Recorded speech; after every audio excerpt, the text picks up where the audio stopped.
இனிமே வரக்கூடிய திரைப்படங்கள் ரிலீஸ் ஆகும்போது வெள்ளிக்கிழமை தயவு செஞ்சு ஒரு 3 நாளைக்கு மட்டும் 12 காட்சிகளுக்கு மட்டும் யாராவது வந்து ரிவ்யூ எடுக்கிறதுக்கு வராங்கன்னா மைக்கு நீட்டிட்டு வராங்கன்னா தயவுசெய்து தப்பா நினைக்க வேணா. நீங்க தப்பா நினைச்சாலும் I'm sorry, I have to என் ஆதங்கத்தை நான் கொட்டிக்கணும். நீங்க டிக்கெட் வாங்கிட்டு உள்ள வந்துட்டு படம் பார்த்துட்டு நீங்க அந்த மைக்கு நீங்க நீட்டிட்டு உங்க கருத்தை நீங்க சொல்லிடுங்க.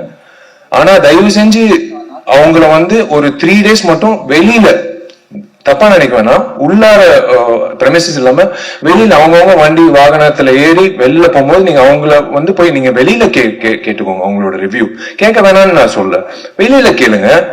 ஆனா தயவு செஞ்சு ஒரு 3 நாட்களுக்கு மட்டும் இந்த 12 காட்சிகள் மட்டும் எக்ஸிபிட்டர்ஸ் அசோசியேஷன் நான் ஒரு வேண்டுகோள விண்ணப்பமா வைக்கிறேன். உள்ள மட்டும் கொஞ்சம் ரிக்வெஸ்ட் பண்ணி உள்ள வந்து எடுக்க வேணாம்னு சொல்லுங்க. வெளியில எடுத்துக்கோங்க. விமர்சனங்கள் கண்டிப்பா யார் முதல்ல விமர்சனம் போடுறதுன்னு ஒரு போட்டி இருக்கும், அது தப்பே கிடையாது எல்லாரும். ஆனா நீங்க உள்ள வந்து ஒரு டிக்கெட் வாங்கி நீங்க அந்த படத்தை பார்த்துட்டு அதுக்கப்புறம் உங்க கருத்து சொல்லிட்டு அப்புறம் மக்களோட கருத்து நீங்க சொன்னீங்கன்னா சூப்பரா இருக்கும். அந்த வகையில ஒரு நல்லா இருக்கும். எந்த படத்துக்கா இருந்தாலும் அது நல்லா இருக்கும். ப்ளீஸ் தயவு செஞ்சு கண்டிப்பா ரிவ்யூ வேணும். அந்த பிரீதிங் ஸ்பேஸ்ன்றது ரொம்ப முக்கியம். ஒரு 12 காட்சிகள் விட்டுருங்களேன். அந்த அதுதான் ஒரு திரைப்படத்துக்கு ஒரு இவ்வளவு உழைச்சிருக்காங்க. அது கண்டிப்பா வந்து அது ஒரு நீங்க கொடுக்குற சப்போர்ட் தான். அந்த வகையில எல்லாருக்கான ஒரே ஒரு கொஸ்டின், நடிகர் சங்கம் திறப்பு எப்போது? அதே மாதிரி உங்களோட மேரேஜ் அனௌன்ஸ்மெண்ட் அந்த டேட் வந்து ஆகஸ்ட் 29 கன்ஃபார்ம் இல்ல சொன்னாங்க. நீங்க ஏற்கனவே அறிவிச்சிருக்கீங்க, 2 மட்டும் எங்களுக்காக சொல்லிடுங்களேன். நீங்க புடவை பட்டு புடவை கட்டும் போதே எனக்கு தெரியும் நீங்க புடவுக்காக தான் இது கேக்குறீங்க. அதுக்குதான் கேக்குறாங்க, வேற ஒண்ணும் இல்லை. ஏன் தேதி எப்போன்னு இல்லை, அவங்களுக்கு நான் கவிதா வந்து என்னோட க்ளோஸ் ஃப்ரெண்டு, அவங்களுக்கு புடவை எப்போ வரும்னு போய் சேரும். அங்கிட்டு தேவராஜ் வந்து அவங்க வீட்டுக்கு எப்போ போய் சேரும். இங்கிட்டு ஒருத்தர் இருக்கார் மீனாட்சி சுந்தரம், அவருக்கு எப்போ போய் சேரும். எல்லாருக்கும் எஸ் கண்டிப்பா வந்து நான் அதாங்க 9 வருஷம் நான் எப்படியோ நான் தாக்கு பிடிச்சிட்டேன். இன்னும் 2 மாதத்துல இருக்கும். ஆகஸ்ட் 29 என் பிறந்த நாள் அன்னைக்கு கண்டிப்பா ஒரு நல்ல ஒரு செய்தி இருக்கு கண்டிப்பா. ஆனா நான் சொன்னபடி அந்த கட்டணம் எல்லாரும் பெரியவர்கள் எல்லாரும் வந்து அந்த திறப்பிழா முடிஞ்சதுக்கு அப்புறம் முகூர்த்தம் போய் நான் புக் பண்ணிட்டேன் கார்த்திகிட்ட. கண்டிப்பா வந்து என் கல்யாணம் அங்கிட்டு தான் கட்டிடத்துல. ஆனா அது வந்து கண்டிப்பா வந்து நீங்க நினைக்கிற மாதிரி தாமதம் அப்படியெல்லாம் இல்ல, கூடி சீக்கிரம் நடக்கும். அதுக்குதான் ஓடுறேன், இப்போ கட்டிடத்துக்கு தான் ஓடுறேன். இது முடிச்சோன்னு எல்லாரும் நினைக்கிறாங்க இவன் எதுக்கு வந்து டெய்லி காலங்காத்தால வந்து கட்டிடத்தை பாக்குறான். கொத்தனார்ல இருந்து எல்லாரும் ஆர்கிடெக்ட் வரைக்கும் இவன் கல்யாணத்துக்காக தான் வந்து அவசரப்படுத்துறான் எல்லாரும். பட் நேரம் வந்துருச்சு. இன்னொரு 2.5 monthsல வந்துடும், 2 monthsல வந்துடும் டெஃபினட்டா. பட் ஆகஸ்ட் 29 கண்டிப்பா ஒரு நல்ல செய்தி இருக்கு. அது கூடிய சீக்கிரம் நான் அறிவிக்கிறேன். நல்ல கண்டிப்பா புடவை வந்துடும் Kavitha. Thank you all the best. God bless. அடுத்ததாக நாம் பேச அழைக்கிறோம். வாழ்க்கை அடுத்த நொடியில் 1000 ஆச்சரியங்களை ஒளித்து வைத்திருக்கிறது என்பது இவருக்கு மட்டுமே பொருத்தமானது. தமிழ் சினிமாவில் செல்லமாய் வந்தவர். நியாயங்களுக்கு எப்போதும் பாயும் புலியாய் பல வெற்றி படங்கள் கொடுத்து ரசிகர்கள் மனதில் கதக்களி ஆடியவர். சண்டை கோழியாய் நின்று வீரமே வாகை சூடினார். நடிகர் சங்கம், தயாரிப்பாளர் சங்கம் என்று பொறுப்புகள் பல தந்து கோடம்பாக்கம் இவரை கொண்டாடியது. சறுக்க போகிறான் என்று சொன்னவர்களுக்கு மத்தியில் சௌத்ரி சாரின் 99வது படம் புது வைரம் பாய்ச்சியது. ஆகஸ்ட் 29 அன்னி வரும் நாள் குறித்தாயிற்று. இனி என்ன, தலை தீபாவளி, தலை பொங்கல், நீங்கள் போங்கல் என்று அண்ணன் தம்பிகள் அனைவரும் வாழ்த்த இருக்கின்றனர். எதிர்கால அரசியலை அவ்வப்போது எட்டி பார்க்கும் அரசியல் ஆர்வம் இவருக்கும் உண்டு, இனியும் உண்டு. அழைக்கிறோம் பெருங்கலைஞனாக வந்து நிற்கும் புரட்சி தளபதி அன்பு நண்பன் விஷால் அவர்களே.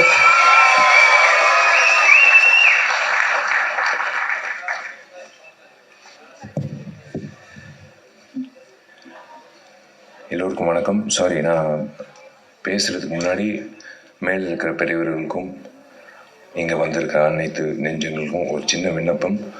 உங்கள் எல்லோருக்கும் தெரியும்,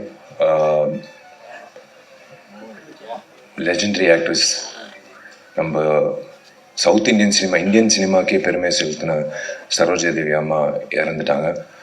அதே மாதிரி நம்ம இண்டஸ்ட்ரியில் எத்தனையோ ஸ்டன்ஸ் பண்ண, எத்தனையோ என்னோட படங்கள் மட்டும் இல்லை, எத்தனையோ திரைப்படங்களில் ரொம்ப ரிஸ்கான ஸ்டன்ஸ் பண்ண திரு ராஜு அவர்கள் படப்பிடிப்பில் ஒரு கார் டாப்லிங் சேஸில் வந்து ஒரு ஷார்ட்டில் வந்து இறந்துட்டாரு. அவங்க 2 பேருக்கு மட்டும் ஒரு நிமிஷம் மௌனம்.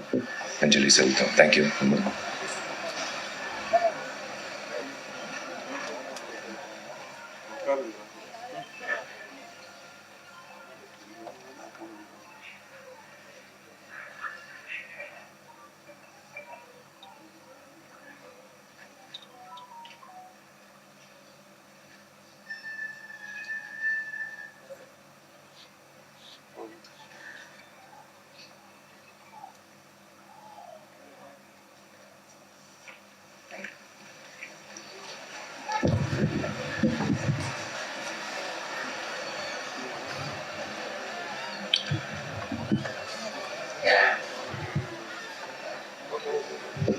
எல்லோருக்கும் வணக்கம். இது ஏன் நான் மைக் ஆட்டுறேன்னா, இந்த வீடியோவும் வைரல் ஆகி மதகஜராஜா எப்படி ஹிட் ஆக்குனீங்களோ அதே மாதிரி ரெட் ஃப்ளவர் படமும் இந்த உலகம் முழுக்க இந்த விழாவோட வீடியோ போய் சேர்ந்து ரெட் ஃப்ளவர் படம் பார்க்கணுன்னு நான் வேண்டிக்கிறேன். அதனால தான் இந்த செய்கை செஞ்சேன்.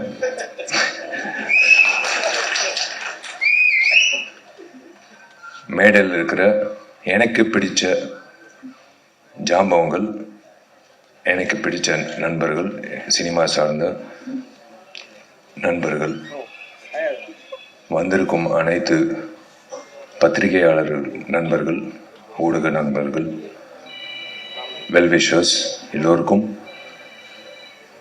நான் காலை வணக்கத்தை தெரிவிச்சுக்கிறேன். முதல்ல உங்க எல்லோருக்கும் பி வாசு சாரா தெரியும், லெஜெண்டரி ஃபிலிம் மேக்கர். எனக்கு P Vasu uncle. P Vasu sir வந்ததுக்கு ரொம்ப நான் இந்த குழு சார்பாக நான் நன்றி தெரிவிச்சுக்கிறேன். ஏன்னா பி வாசு நிறைய இயக்குனர்கள் ஒரு படம் 2 படத்திலேயே அப்படியே போயிடுறாங்க. ஆனா இன்றைய வரைக்கும், அப்போலேருந்து இப்போ வரைக்கும் இன்னும் பி வாசு சார் நம்ம மனசுல நிக்கிறாருன்னா that's because of his films and that's because of his vision. அதே மாதிரி எனக்கு பிடிச்ச நிறைய நடிகர்கள் என்னோட நண்பர்களா இருக்கிற அஜய் ரத்னம் சார், சுரேஷ் மேனன் சார், எங்க வயசுக்கு இணையாக இருக்கிற YG Mahendran sir, John Vijay darling, எல்லோரும். அதே மாதிரி டாக்டர் சூராஜ் சார், நிறைய பேருக்கு பட்டம் கொடுக்குறாங்க டாக்டர், இவருக்கு முதல்ல கொடுக்கணும். ஏன்னா டாக்டர் கிட்ட நம்ம போறது சிகிச்சைக்காக. அப்பா சந்தோஷமா வெளில வந்தோம், நம்ம சரியா இருக்கும். ஏன் டாக்டர் சுராஜ்னு சொல்றேன்னா, நிறைய பேர் அவரோட காட்சிகள் நிறைய ஐபிஎஸ் ஐஏஎஸ் ஆபீசர்ஸ் எனக்கு சொல்லியிருக்காங்க, அவங்களுக்கு 10-10:30 தான் அவங்களுக்கு டைமே கிடைக்கும். நிறைய எக்ஸ் ஜட்ஜஸ், சர்ஜன்ஸ், டாக்டர்ஸ் எல்லோரும் பாக்குறது ஆதித்யா சேனல், சிரிப்பொலி சேனல். அதுல இவர் இயக்குன என்னோட படமும் உட்பட இவர் இயக்குன பல படங்கள்ல வடிவேலண்ண காமெடி, சுராஜ் சாரோட சென்ஸ் ஆஃப் ஹியூமர் அவங்களுக்கு மெடிசனா. அவங்களுக்கு அன்னைக்கு இருக்கிற ஸ்ட்ரெஸ் எல்லாமே இறக்குறது அவரோட திரைப்படங்களை வர நகைச்சுவை காட்சிகள். அந்த வகையில அதனாலதான் டாக்டர் சுராஜ் சார் சொன்னா ரொம்ப சந்தோஷம் சார். யூஸ்வலா ஹீரோ தான் கெட்டப் மாத்தி வருவாங்க ஃபங்க்ஷனுக்கு. ஃபர்ஸ்ட் டைம் ஒரு இயக்குனர் கெட்டப் மாத்தி வந்திருக்காரு. முதல்ல இந்த விழாக்கு இப்படி அரங்கம் நிறைந்த ஒரு காட்சியா அளிக்குதோ, அதே மாதிரி இந்த திரைப்படம் ஆகஸ்ட் 8 ரிலீஸ் ஆகும்போது இதே மாதிரி அரங்கம் நிறைந்த காட்சியை பார்க்கணுன்றது என்னோட ஆசை.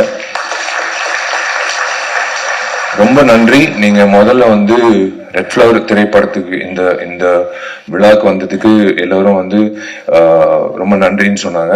இல்லைங்க, இது என்னோட கடமை. தயவு செஞ்சு இந்த சின்ன படம் பெரிய படம் அப்படி எல்லாம் சொல்லாதீங்க. இந்த வெள்ளி திரையில என்ன காணப்படுதோ அதுதான் படம். அது சின்ன ஹீரோ இருந்தாலும் பெரிய ஹீரோ இருந்தாலும் புதுமுக இயக்குனர் இருந்தாலும் பெரியனேஷ் அவர்களுக்காக நான் எல்லாத்தையும் ஒதுக்கி வச்சு,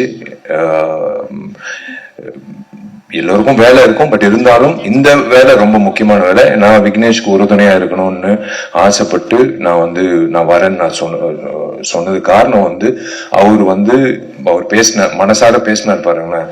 அவர் எவ்வளோ கஷ்டப்பட்டு எவ்வளோ அவமானங்கள் தாங்கி எவ்வளோ முயற்சிகள் பண்ணி இந்த திரைப்படத்துக்கு வரைக்கும் வந்திருக்காரு பயணம். அது அவரோட வழியில எனக்கும் அந்த உணர்வு இருக்கு. அந்த வகையில விக்னேஷ் அவர்களுக்கு இந்த திரைப்படம் ரெட் ஃப்ளவர் வந்து மிகப்பெரிய திருப்புமுனையா இன்னொரு இன்னிங்ஸ் தொடக்கத்துக்காக விக்னேஷ் கமேனோ நான் வாழ்த்துறேன். விக்னேஷ்க்கு புதுமுக இயக்குனர் ஆண்ட்ரூ பாண்டியன் இந்த காட்சிகள் பார்த்தோம், ட்ரெய்லர் பார்த்தோம், மோஷன் போஸ்டர் பார்த்தோம், சாங்ஸ் பார்த்தோம். திரு ஆண்ட்ரூ பாண்டியன் அவர்களுக்கு என்னோட வாழ்த்துக்கள். பொதுவா 2025 என்ன நடக்குது, நடைமுறை செயல் என்ன நடக்குதுன்னு பண்றதுக்கே பல இயக்குநர்கள் திண்டாடுறாங்க. ஆனா இவர் 2047 என்ன நடக்க போகுதுன்னு ஒரு மிகப்பெரிய ரிஸ்க் எடுத்து ஒரு கதை பண்ணியிருக்காரு. அது in fact everyone was speaking about his vision. I wish Andrew Pandian all the very best for this film. Welcome to the industry. And இந்த விழா நாயகன் சந்தோஷ் ராம் இசையமைப்பாளர், வாழ்த்துக்கள். உங்க பாடல்கள் பார்த்தோம், ரொம்ப பக்கபலமா இருந்திருக்கீங்க. Cinematographer and of course everyone including the heroine and the entire cast and crew. I wish all of you all the very best. Vignesh, ஒரே ஒரு விஷயம் நான் சொல்றேன். எல்லாரும் கதாநாயகர்கள் வந்து எதிர்பார்க்கறது வந்து ஒரு நல்ல ஒரு அமைப்பு வேணும். நம்ம என்னதான் வந்து நம்ம திறமைசாலி அப்படின்னு சொல்லும் போது நம்மளுக்கு ஒரு பொக்கிஷம் மாதிரி, ஒரு வைரம் மாதிரி ஒருத்தர் வேணும். யாருன்னா தயாரிப்பாளர். உங்களுக்கு வந்து ஒரு பொக்கிஷமா மாணிக்கம் என்ற பேர்ல அவரே வந்து ஒரு பொக்கிஷமா மாணிக்கம் என்ற ஒரு பேர் வந்து உங்களுக்கு, அதான் கடவுளா உங்களுக்கு வந்து ஒரு வைரம் கொடுத்திருக்காரு. அதுதான் திரு மாணிக்கம் அவர்கள். காளிகாம்பல் பிக்சர்ஸ் சார்பா மாணிக்கம் அவர்கள் இந்த திரைப்படத்தை தயாரிச்சிருக்காரு. Sir, welcome to the industry. Manikkam sir, நீங்க இந்த வந்து நான் சொன்னாங்க, இந்த படம் வந்து எனக்கு லாபம் வேணாம், எனக்கு வந்து இந்த படம் ஒரு லவ் ஃபார் த ஆர்ட்ன்றதுக்காக நான் பண்ணியிருக்கேன். அப்படி இல்லை, நீங்க மறுபடி இந்த படம் வெற்றி அடையும். இந்த படம் முடிஞ்சதுக்கு அப்புறம் நீங்க நிறைய விக்னேஷ் மாதிரி நிறைய இயக்குநர்கள் நிறைய திரைப்படங்கள் பண்ணணும். நீங்க இன்னொரு 2047 எப்படி இந்த திரைப்படம் காட்டினாங்க, 2047 இப்ப மாணிக்கம் வந்து தயாரிப்பாளரா இருக்கும்னு நான் ஆசைப்படுறேன். Welcome to the film industry. மற்றபடி டார்லிங் ஜான் விஜய், என் டார்லிங் அஜய் ரத்னம் சார், என் டார்லிங் தலைவாசல் விஜய், எல்லோருக்கும் வந்து வாழ்த்துக்கள் for this film. Thank you media. நீங்க எப்பவுமே எல்லா திரைப்படங்களுக்கும், எங்க திரைப்படம் மட்டும் இல்லை, எல்லா திரைப்படங்களுக்கும் நீங்க வந்து ஆஜராகி நீங்க வந்து சப்போர்ட் பண்றது ரொம்ப சந்தோஷம். எனக்கு பிடிச்ச 2 அரசியல்வாதிகள், ஒன்னு பகத்சிங், இரண்டாவது இடம் பெற்றவர் நேதாஜி சுபாஷ் சந்திர போஸ். அவருக்கு வந்து ட்ரிபியூட் பண்ணி நீங்க தொடங்கினது வந்து ரொம்ப நன்றி. அது இன்னும் நீங்க ஞாபகம் வச்சிருக்கீங்கன்றது ரொம்ப சந்தோஷம். அண்ட் அஃப்கோர்ஸ் சொன்ன மாதிரி 3 நாட்கள் ரொம்ப முக்கியம். கண்டிப்பா வந்து இந்த படம் வெற்றி அடையும் நம்புறேன். நிறைய பேர் வந்து வாட்ச் பார்த்துட்டே இருந்தாங்க, கவலைப்படாதீங்க. இந்த குழுக்கு மட்டும் இல்ல, எல்லா திரைப்படங்களும் தயாரிப்பாளர் சங்கம் சார்பா கதிரேசன் சார் எல்லாரும் வந்திருக்காங்க. ஒரு விண்ணப்பம் நடிகர் சங்கம் சார்பா இன்னும் 3 மாத காலகட்டத்துல நாங்க வந்து கவலைப்படாதீங்க, டைம் கன்ஸ்டன்ட் இருக்காது. அந்த நாங்க கட்ட போற அந்த ஆடிட்டோரியம் வெளியே நாங்க திறப்புக்கு அப்புறம் உங்களுக்கு எந்த பிரச்சனை இல்லாம சின்ன திரைப்படம் வந்து எந்த திரைப்படமா இருந்தாலும் உங்களுக்கு பயன்படும். நீங்க அந்த டைம் வாட்சே பார்க்க தேவையில்லை. அந்த அளவுக்கு உங்களுக்கு ஒரு மிகப்பெரிய ஒரு பூனா அமையும், ஒரு மிகப்பெரிய ஒரு விஷயமா அமையும்.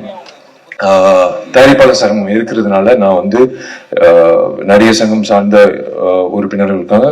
கதிரேசன் சாரும் இருக்காரு, ஆபீஸ் பேரு. அவர் சார்பா நான் ஒரு விண்ணப்பம் உங்க எல்லோருக்கும் நான் வைக்கிறேன். பத்திரிகையாளர்கள் plus YouTubers and every one and exhibitors association சார்பா அவங்களுக்கும் நான் விண்ணப்பம் வைக்கிறேன். இன்க்ளூடிங் கமலா தியேட்டர் உரிமையாளருக்கும் மற்ற உரிமையாளர்களும், இனிமே வரக்கூடிய திரைப்படங்கள் ரிலீஸ் ஆகும் போது வெள்ளிக்கிழமை தயவு செஞ்சு ஒரு 3 நாளைக்கு மட்டும் 12 காட்சிகளுக்கு மட்டும் யாராவது வந்து ரிவ்யூ எடுக்கிறதுக்கு வராங்கன்னா, மைக்கு நீட்டிட்டு வராங்கன்னா, தயவுசெய்து தப்பா நினைக்க வேணா. நீங்க தப்பா நினைச்சாலும் I'm sorry, I have to, என் ஆதங்கத்தை நான் தீக்கணும். நீங்க டிக்கெட் வாங்கிட்டு உள்ள வந்துட்டு படம் பார்த்துட்டு நீங்க அந்த மைக்கை நீங்க நீட்டிட்டு உங்க கருத்தை நீங்க சொல்லிடுங்க. ஆனா தயவு செஞ்சு அவங்கள வந்து ஒரு 3 days மட்டும் வெளியில, தப்பா நினைக்க வேணாம், உள்ளார பிரமிசஸ் இல்லாம வெளியில அவங்கவுங்க வண்டி வாகனத்துல ஏறி வெளியில போகும்போது நீங்க அவங்கள வந்து போய் நீங்க வெளியில கேட்டுக்கோங்க. அவங்களோட ரிவ்யூ கேட்க வேணாம்னு நான் சொல்ல, வெளியில கேளுங்க. ஆனா தயவு செஞ்சு ஒரு 3 நாட்களுக்கு மட்டும் இந்த 12 காட்சிகள் மட்டும் எக்ஸிபிட்டர் அசோசியேஷன் நான் ஒரு வேண்டுகோளா விண்ணப்பமா வைக்கிறேன். உள்ள மட்டும் கொஞ்சம் ரிக்வெஸ்ட் பண்ணி உள்ள வந்து எடுக்க வேணாம்னு சொல்லுங்க. வெளியில எடுத்துக்கோங்க. விமர்சனங்கள் கண்டிப்பா யார் முதல்ல விமர்சனம் போடுறதுன்னு ஒரு போட்டி இருக்கும், அது தப்பே கிடையாது எல்லாரும். ஆனா நீங்க உள்ள வந்து ஒரு டிக்கெட் வாங்கி நீங்க அந்த படத்தை பார்த்துட்டு அதுக்கப்புறம் உங்க கருத்து சொல்லிட்டு அப்புறம் மக்களோட கருத்து நீங்க சொன்னீங்கன்னா சூப்பரா இருக்கும். அந்த வகையில ஒரு நல்லா இருக்கும். எந்த படத்துக்கா இருந்தாலும் அது நல்லா இருக்கும். ப்ளீஸ் தயவு செஞ்சு கண்டிப்பா ரிவ்யூ வேணும். அந்த பிரீதிங் ஸ்பேஸ்ன்றது ரொம்ப முக்கியம். ஒரு 12 காட்சிகள் விட்டுருங்களேன். அந்த அதுதான் ஒரு திரைப்படத்துக்கு ஒரு இவ்வளவு உழைச்சிருக்காங்க. அது கண்டிப்பா வந்து அது ஒரு நீங்க கொடுக்குற சப்போர்ட் தான் அந்த வகையில. ஸோ தேங்க்யூ வெரி மச் நீங்க எல்லாரும் வந்ததுக்கு. And wish you all the very best எல்லோருக்கும். இந்த ரெட் ஃபிளவர் திரைப்படம் வெள்ளித்திரையில் மிக சிறப்பா வந்து வெற்றிகரமா கொண்டாடப்படணும். அதே வகையில தயாரிப்பாளர் சங்கத்துக்கு இன்னொரு விண்ணப்பம் என்னன்னா, கதிரேசன் சார் ஒரு விழிப்புணர்வா நீங்க வந்து ஒரு குழு அமைச்சு வரக்கூடிய புதுமுக தயாரிப்பாளர்களுக்கு இந்த ஓடிடி சேட்டலைட்டோ இல்ல ரிலீஸ் ஆகும்போது அவங்களுக்கு ஒரு சப்போர்ட் எப்படி ரிலீஸ் பண்ணும், எந்த தேதியில ரிலீஸ் நம்ம பண்ணிருக்கோம். ஆக்சுவலா ரெகுலேஷன் கமிட்டி மாதிரி பண்ணிருக்கோம். ஒரே நாள் வந்து 10 திரைப்படம் ரிலீஸ் ஆகுது.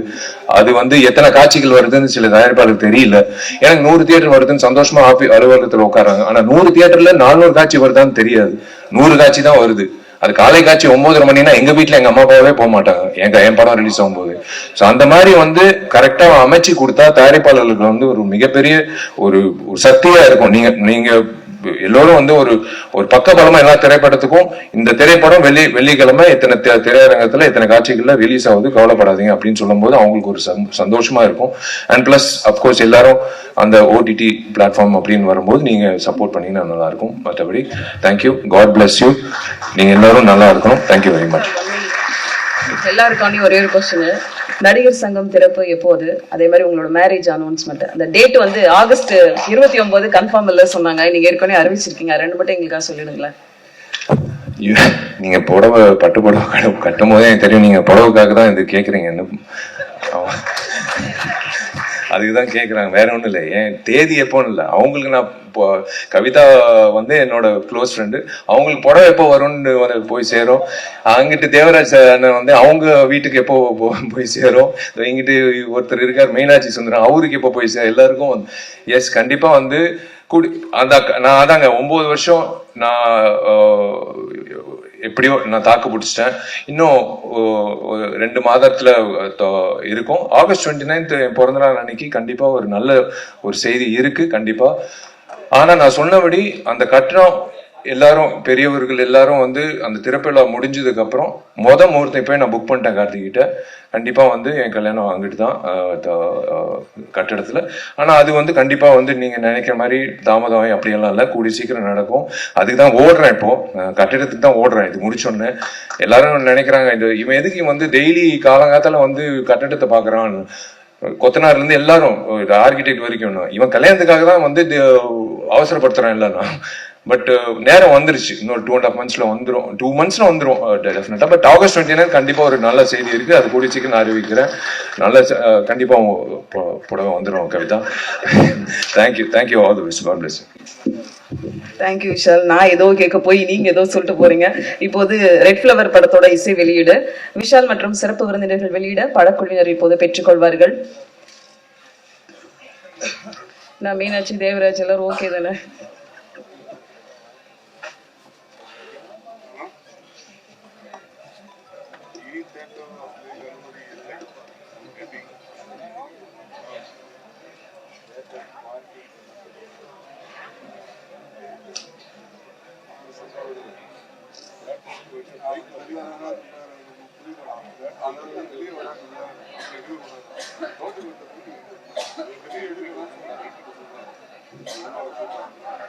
படத்தோட டீம் கீழே யாராவது இருந்தீங்கன்னா அப்படியே மேல ஸ்டேஜுக்கு வந்துருங்க. ரெட் ஃபிளவர் படத்துல நடிச்ச நடிகர்கள் கீழே இருந்தீங்கன்னா அப்படியே ஸ்டேஜுக்கு வந்துருங்க.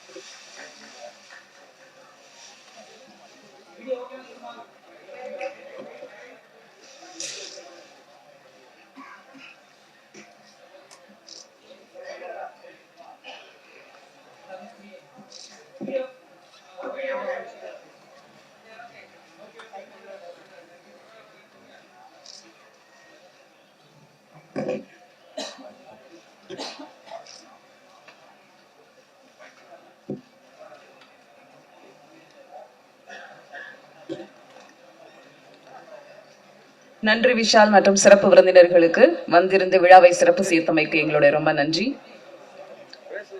விழா கண்டினியூ பண்ணுவாங்க. விஷால் மட்டும் வெளியில கிளம்புறதுனால இந்த விழா அப்படியே தொடரும்.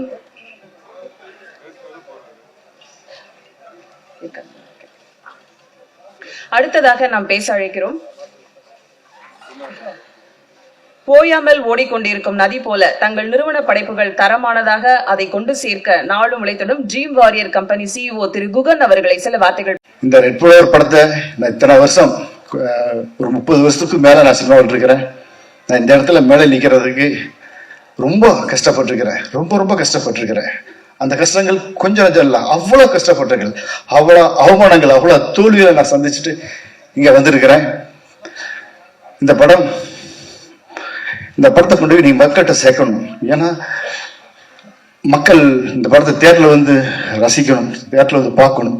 அதுக்கு மீடியா நண்பர்கள் நீங்க தான் அதுக்கு ஒரு ஒரு பாலமா இருக்கணும்.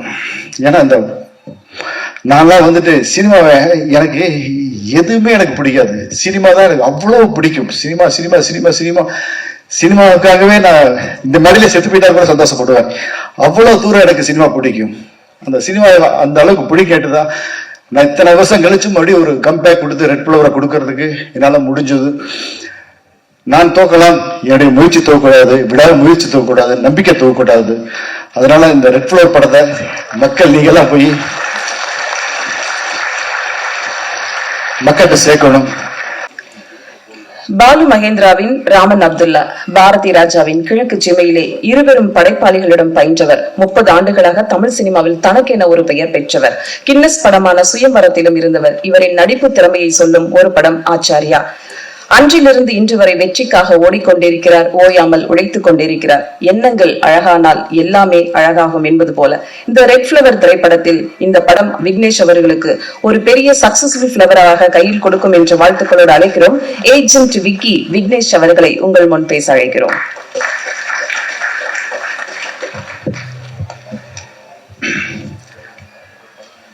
எல்லாருக்கும் என்னுடைய பணிவான வணக்கத்தை தெரிவிச்சுக்கிறேன். இந்த மேடையில் நிற்கிறதுக்கு காரணமான எனது முதல் படத்தின் சின்னத்தாய் படத்தின் டைரக்டர் கணேசராஜ் அவர்களுக்கும் இயக்குனர் இமயம் பாலராஜா அவர்களுக்கும் இந்த நேரத்தில் நான் நன்றியை சொல்லிக்கிறேன். இந்த ரெட் ஃப்ளவர் ஆடியோ டெய்லர் வெளியீட்டு விழாவிற்கு வருகை தந்திருக்கும் எனக்கு டைரக்டர் பாலராஜா ரொம்ப மரியாதை. எனக்கு அவ்வளோ பிடிக்கும். அதுக்கு ஈக்குவலா வாசர் எனக்கு ரொம்ப பிடிக்கும். அது ஏன்னே தெரியல, அவருடைய சந்தர்ப்பத்துக்கு மட்டும் தான் நடிச்சேன். அந்த படத்துல அவர்கிட்ட ரொம்ப எனக்கு அவர் பார்த்தா ரொம்ப பார்த்துட்டே இருக்கும்போது எனக்கு தோணும். அவங்களுக்கு நன்றி. நமது புரட்சி தளபதி விஷால் அவர்கள், அவர் வந்துட்டு ஒரு நடிகராக மட்டும் தான் உங்களுக்கு தெரியும். ஒரு நல்ல ஒரு மனிதாபிமான உள்ள மனிதர். யாருக்கு வேணாலும் ரொம்ப உடனே உதவி பண்ணல அவர் முதலாளா இருப்பாரு. நான் நடிகர் சங்கத்தில் எங்க செயலாளர், நான் செயல்குழு உறுப்பினராக இருக்கிறேன். அங்க வந்துட்டு நடிகர் சங்கத்துல அந்த கடைக்கோடி நடிகராக இருந்தாலும் சரி, பெரிய நடிகராக இருந்தாலும் சரி, எல்லாத்தையும் ஒரே ஈக்குவலா ட்ரீட்மெண்ட் பண்ணுவாரு. எல்லாத்துக்கும் பாசம் எடுத்து பார்ப்பாரு. நான் விஜயகாந்த் சாரை தான் பார்த்துருக்கிறேன். நடிகர் சங்கத்தில் இருக்கும்போது அவரோட கூட இருந்திருக்கிறேன். அவர் ஒரு பிரச்சனை வேட்டியை மடிச்சு கட்டிட்டு காலத்துல இறங்கி வேலை செய்வாரு. அதே மாதிரி விஷால் சார் வந்துட்டு எந்த விஷயம் வந்தாலும் இறங்கி பூல்ல இறங்கி வேலை செய்வாரு. 2 பேருக்கு உள்ள டிஃபரெண்ட் என்னன்னா, விஜயகாந்த் சார் கோவப்படுவாரு, விஷால் சார் கோவப்பட மாட்டாரு. அதுதான் டிஃபரன்ஸ். அப்புறம் இங்க படத்தில் என் கூட நடிச்ச நடிகர்கள் ஒஜிமதி சார்லாம் லெஜண்ட். அவர் வந்துட்டு ஒரு புது பட நடிகர் மாதிரி ஏதாச்சும் ஒரு விஷயத்த இருந்தாலும் போன் பண்ணி கேட்பாங்க, என்ன விக்னேஷ் என்ன பண்றீங்க, போஸ்டர் பார்த்தா நல்லா இருக்குது, டப்பிங் படம் பார்த்தா டப்பிங் நல்லா இருக்குது, அவ்வளவு ஒரு ஆர்வமா படம் என்ன நல்லா இருக்குது, எப்படி வந்துட்டு இருக்குது, எப்ப ரிலீஸ் பண்ண போறீங்க, எப்ப அப்படின்ட்டு அடிக்கடி அவரா போன் பண்ணி கேட்பாங்க. இதெல்லாம் நினைச்சு கூட பார்க்க முடியாது. இத்தனை வருஷத்துல இத்தனை படம் நடிச்சு எம்ஜிஆர் சிவாஜி சாரோட நடிச்சு இவ்வளவு தூரத்துல இருந்து கூட அந்த ஆர்வம் அவர்கிட்ட இருந்து நான் பிரமிக்க வச்சது. எனக்கு அப்படியே மிரண்டு போயிட்டேன். அந்த அளவுக்கு அவர் ஆர்வமா இந்த படத்தை பத்தி கேட்டுட்டே இருப்பாங்க. அது காரணம் வெங்கடேஷ் இந்த படத்துல ஏதோ இருக்குது, ரொம்ப நல்லா இருக்கிற மாதிரி இருக்குதுப்பா, ஏதோ நல்லா இருக்குது, நான் டப்பிங் பேசும்போது பார்த்தேன், அதனாலதான் நான் அடிக்கடி கேட்கறேன் என்ன லெவல் இருக்குது அப்படின்னு கேட்டுட்டே இருப்பாங்க. அவருக்கு ரொம்ப ரொம்ப நன்றி. அப்புறம் அஜிரத்னம் சார் நான் சொன்ன உடனே இந்த படத்துல வந்து நடிச்சு கொடுத்தாங்க. அப்புறம் நாசர் சார், தலைவாசர் விஜய் சார் வந்துட்டு நீங்க எல்லாம் பார்த்துருப்பீங்க, கிராமத்தினால தான் பார்த்துருப்பீங்க. இந்த படத்துல ஹாலிவுட்டே கலக்கிற மாதிரி ஒரு கேரக்டர்ல பண்ணியிருக்காரு, ரொம்ப நல்லா பண்ணியிருக்காரு. அவர் வந்துட்டு எல்லாருமே கிராமத்தனாவே பார்த்துட்டாங்க. அப்புறம் சுரேஷ் மேன் சார், அவர் ட்ரெஸ்ஸை போட்டாலே அவர் கெட்டப் அப்படின்னு ஜம்முனா நிற்பாரு. அப்புறம் படத்துல நடிச்ச ஹீரோனி அவங்க வரல, ஏதோ வெளிநாட்டுல இருக்காங்க, அவங்களுக்கு இந்த நேரத்தில் நன்றி சொல்லிக்கிறேன். மற்ற நடிச்ச அத்தனை நடிகர்களுக்கும் என் நன்றியை சொல்லிக்கிறேன். எல்லாம் சொல்லிட்டு நினைக்கிறேன். அப்புறம் இந்த படத்தில் நடிச்ச டெக்னீஷியன் பத்தி சொல்லணும். ஃபர்ஸ்ட் கிளாஸான ஒர்க்கர்ஸ், எல்லாருமே அற்புதமான கலைஞர்கள், எல்லாருமே யங்ஸ்டர்ஸ், சின்ன பசங்க, எல்லாருமே 25-30 வயசு அவ்வளவுதான் இருப்பாங்க. டைரக்டர் ஆண்ட்ரூ சார் வந்துட்டு நைட் வேலை வாங்குவாரு, அதெல்லாம் சலிக்காம வேலை செய்வாங்க. நானும் அவங்களோட வேலை செய்யும் போது அவங்க சொல்லுவாங்க, சார் நீங்களே வந்துட்டு இவ்வளவு தூரம் இன்ட்ரெஸ்டா ஒர்க் பண்றீங்க, நான் வந்துட்டு ஒர்க் பண்றதுக்கு என்ன சார் அப்படின்ட்டு என்னை ஒரு இன்ட்ரெஸ்டா எடுத்துக்குவாங்க. அவங்களுக்கு என்னுடைய நன்றியை சொல்லிக்கிறேன். உங்களை பத்தி பேசுறதுக்கு நிறைய மேடைகள் இருக்குதுன்னு கண்டிப்பா நான் உறுதியா சொல்ல முடியும். அந்த மேடையில் உங்களை பத்தி நம்ம பேசுவோம். இந்த படத்தை என் காவியா அவங்க நடிச்சிருக்காங்க, அவங்க நல்ல பர்ஃபார்மன்ஸ் பண்ற ஒரு ஆர்டிஸ்ட். அப்புறம் எங்களுடைய டைரக்டர் ஆண்ட்ரூ அவர்கள் ஒரு நல்ல டைரக்டர். கன்ஃபார்மா இந்த படத்துல நீங்க ட்ரெய்லர் பார்த்துருப்பீங்க, சாங் பார்த்துருப்பீங்க, எல்லாமே பார்த்துருப்பீங்க. நல்ல டைரக்டர், நல்ல டெக்னீஷியன், இதுல எந்த ஒரு டவுட்டுமே கிடையாது. நல்ல டெக்னீஷியன், நல்ல டைரக்டர், நல்ல மனிதர், அதுதான் ரொம்ப முக்கியம். நல்ல மனிதர், அற்புதமான ஒரு மனிதர். அவர்கிட்ட எனக்கு பிடிச்ச விஷயங்கள் எந்த ஒரு பொய் இதுவே கிடையாது, நேர்மையா உழைச்சிருக்காரு. அவருக்கு என்னுடைய வாழ்த்துக்கள். நான் நிறைய பேசணும்னு நினைச்சேன். என்னுடைய ப்ரொடியூசர், தயாரிப்பாளர் மாணிக்க சார் ஒரு அற்புதமா பேசுறாரு, வெள்ளந்தியா பேசுறாரு. அவரு வந்துட்டு இந்த படம் வந்துட்டு மாணிக்க சார் இல்லைன்னா இந்த படத்தை கண்டிப்பாக ரிலீஸ் பண்ணவே முடியாது. அவ்வளோ பேர் வந்துட்டு அவர் தடுத்தாங்க. என்னங்க வெங்கடேஷ் சார் வச்சு நீ படம் பண்றீங்க வேண்டாம் அப்படின்னு எவ்வளவோ பேர் தடுத்தாங்க. அதையெல்லாம் மீறி எங்க மேல வச்ச நம்பிக்கை, டைரக்டர் மேல வச்ச நம்பிக்கை, அதுக்காக அந்த படத்தை ஃபர்ஸ்ட்ல இருந்து எங்கேயுமே பின்வாங்காம படத்தை முடிச்சிருக்காரு. ஒரு நல்ல மனிதர். அவர் வந்துட்டு சினிமாவை சம்பாதிக்கணும்னு வரலைங்க, சினிமாவை கண்டிப்பா சம்பாதிக்கணும்னு வரல. இங்க வந்துட்டு சினிமாவை லவ் பண்ணி, சினிமாவை ரொம்ப என்ஜாய் பண்ணி, சினிமா அவ்வளவு அவருக்கு பிடிக்கும், சினிமா மேல அவ்வளவு பற்று உள்ளவர். அவர் சினிமாவுக்கு வர்றது நிறைய டைரக்டர்கள், நிறைய டெக்னீஷியன்ஸ்க்கு ரொம்ப ஒரு வரப்பிரசாதமா அமையும். ஏன்னா இந்த படம் எனக்காக இல்லைன்னா கூட தயாரிப்பாளர் மாணிக்கம் அவர்களுக்காக இந்த படம் பெரிய ஹிட் ஆகணும். ஏன்னா மாணிக்கம் சார் வந்துட்டு இந்த படம் ஹிட் ஆச்சுன்னா நிறைய படம் பண்ணுவாரு. இந்த படத்துல வர படத்தை எடுத்துக்கிட்டு வீட்டுல வச்சுக்க மனிதன் கிடையாது, நிறைய படம் பண்ணணும் அப்படிங்கிற ஒரு ஆர்வம் உள்ள ஒரு மனிதர். அதனால இந்த ரெட் ஃப்ளவர் படத்தை கண்டிப்பாக நீங்க எல்லாமே தியேட்டர்ல போய் பார்த்து வெற்றி படமே அமைச்சு கொடுக்கணும். அன்பார்ந்த பத்திரிகை நண்பர்களே, மீடியா நண்பர்களே, டிஜிட்டல் மீடியா நண்பர்களே, இந்த ரெட் ஃப்ளவர் படத்தை நான் இத்தனை வருஷம், ஒரு 30 வருஷத்துக்கு மேல நான் சினிமாவில் இருக்கிறேன். நான் இந்த இடத்துல மேலே நிற்கிறதுக்கு ரொம்ப கஷ்டப்பட்டிருக்கிறேன், ரொம்ப கஷ்டப்பட்டிருக்கிறேன். அந்த கஷ்டங்கள் கொஞ்சம் நஞ்சம் இல்லை, அவ்வளோ கஷ்டப்பட்டிருக்கேன், அவ்வளோ அவமானங்கள், அவ்வளோ தோல்வியை நான் சந்திச்சுட்டு இங்க வந்திருக்கிறேன். இந்த படத்தை கொண்டு போய் நீங்க மக்கள்கிட்ட சேர்க்கணும். ஏன்னா மக்கள் இந்த படத்தை தியேட்டர்ல வந்து ரசிக்கணும், தியேட்டர்ல வந்து பார்க்கணும். அதுக்கு மீடியா நண்பர்கள் நீங்க தான் அதுக்கு ஒரு ஒரு பாலமா இருக்கணும். ஏன்னா இந்த நான்லாம் வந்துட்டு சினிமாவை எனக்கு எதுவுமே எனக்கு பிடிக்காது, சினிமா தான் எனக்கு அவ்வளவு பிடிக்கும். சினிமாவுக்காகவே நான் இந்த மேடையில செத்து போயிட்டா கூட சந்தோஷப்படுவேன். அவ்வளவு தூரம் எனக்கு சினிமா பிடிக்கும். அந்த சினிமா அந்த அளவுக்கு பிடிக்கட்டுதான் நான் இத்தனை வருஷம் கழிச்சு மறுபடியும் ஒரு கம்பேக் கொடுத்து ரெட் ஃப்ளவரை கொடுக்கறதுக்கு என்னால முடிஞ்சது. நான் தோக்கலாம், என்னுடைய முயற்சி தோக்கக்கூடாது, விடாத முயற்சி தோக்கக்கூடாது, நம்பிக்கை தோக்கக்கூடாது. அதனால இந்த ரெட் ஃப்ளவர் படத்தை மக்கள் நீங்கெல்லாம் போய் மக்கள்கிட்ட சேர்க்கணும். அதே மாதிரி நான் ரசிகர்கள் மக்கள்கிட்ட எல்லாம் கேட்டுக்கிறேன். இங்கே கொஞ்சம் பொதுமக்கள் நண்பர் மாணிக்க சாருடைய ரிலேஷன் சார், என்னுடைய நண்பர்கள், துப்புக்குடி உறவுகள் எல்லாத்துக்கிட்டும் கேட்டுக்கிறேன். நீங்க எல்லாம் வெளியூர்லேருந்து எல்லா ஊர்லேருந்து வந்திருக்கிறீங்க. நீங்க ஒவ்வொரு ஊர்லயுமே நீங்க வந்துட்டு இந்த படத்தை மக்களோடு போய் சேர்க்கறதுக்கு ஒரு முயற்சி பண்ணணும். கண்டிப்பாக முயற்சி பண்ணுவீங்க, நீங்க செய்வீங்க, ஒரு நம்பிக்கை இருக்குது. எல்லாருமே தியேட்டர்ல வந்து படம் பார்க்கணும். தியேட்டர்ல வந்துட்டு எப்படின்னா அப்புறம் போய் பார்த்துக்கலாம், ஒரு வாரம் கழிச்சு 2 வாரம், நம்ம முன்னாடிலாம் அப்படிலாம் பார்த்தோம், அப்படிலாம் இல்லை. படம் ஓப்பனிங் அன்னைக்கே பார்க்கணும். அந்த வெள்ளி சனி ஞாயிறு 3 நாள் நம்ம எல்லாம் படம் பார்த்து முடிச்சிடணும். நீங்க மட்டும் இல்ல, நம்ம ஊர் இருக்கிற எல்லா ஜனங்களையும் நண்பர்கிட்ட சொல்லி, என்னுடைய நண்பர்கள், என்னுடைய தொற்றுடைய உறவுகள், நீங்க எல்லாருமே ரொம்ப ஒரு சின்சியரா கஷ்டப்பட்டு ஒர்க் பண்ணி இந்த படத்தை போய் தியேட்டர்ல வந்து மக்கள் வந்து பார்க்கறதுக்கு நீங்க எல்லாம் முயற்சி பண்ணணும். பண்ணுவீங்களா? நம்ம கண்டிப்பா நம்ம உறவுகள் எல்லாம் வந்திருக்கிறீங்க. நம்ம தியேட்டர்ல வந்துட்டு எல்லாத்தையும் பார்க்கறதுக்கு நம்ம முயற்சி பண்ணணும். பண்ணாதான் இந்த படம். ஏன்னா நம்ம வந்துட்டு முன்னாடி எல்லாம் வந்து பாத்தீங்கன்னா என்னுடைய சின்னத்தாய் படம்லாம் ஃபர்ஸ்ட் ஓப்பனிங் ரிலீஸ் ஆகி ஒரு வாரம் கூட்டமே இல்லை.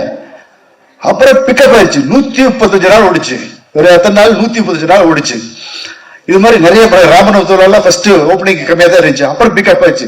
அப்படி இருந்துச்சு. இப்ப சினிமா அப்படி இல்லை, ஃபர்ஸ்ட் நாள் தான் அதோடைய தலையில இருந்து.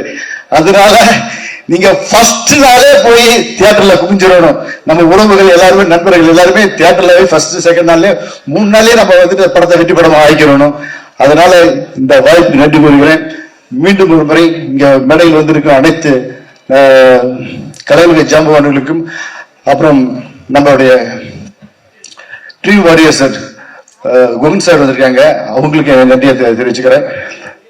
இந்த மீண்டும் ஒரு முறை பத்திரிகை நண்பர்கள் இந்த படத்தை மக்களிடம் கொண்டு போய் சேருங்க அப்படின்னு உங்களுடைய பாதம் தொட்டு பணிவுடன் கேட்டுக்கிறேன். வாய்ப்புக்கு நன்றி நன்றி நன்றி. எத்தனை நாள் இந்த மேடை இந்த நிமிடத்திற்காக காத்திருப்பார். வாழ்த்துக்கள் சார். கண்டிப்பா உங்களுடைய எண்ணங்கள் நிறைவேறும்.